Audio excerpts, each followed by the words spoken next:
পাটানি দখনা গামোচা মেখেলা চাদৰ যিকোনো তাঁতত বোৱা কাপোৰ যদি লাগে মোৰ লগত যোগাযোগ কৰিব পাৰে দেই, কাৰণ আমাৰ ঘৰতে কল কাৰখানা আছে। কল কাৰখানা কয় নে কি কয় মই নাজানো। এই চব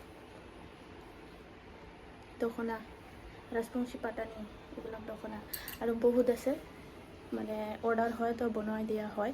যদি কাৰোবাক বনাব লাগে মোৰ লগত যোগাযোগ কৰিব, একদম কম দামতে বনাই দিয়ে, মানে পাইকাৰী দামত বনাই দিয়া হয়।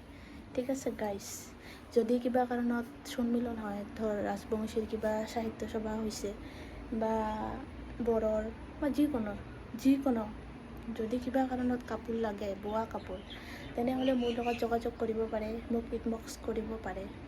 ঠিক আছে, বহুত কম দামতে বনাই দিয়া হয়, যিহেতু আমাৰ ঘৰতে কাপোৰ বনোৱা মেচিন আছে, কাৰেণ্টত বনাই।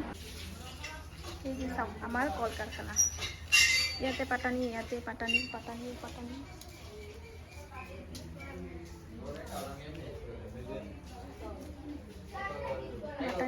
দখনা, ইফালে পাটানি। কাৰোবাক লাগিলে যোগাযোগ কৰিব পাৰে, বহুত কম দামতে বনাই দিয়া হয়। যিহেতু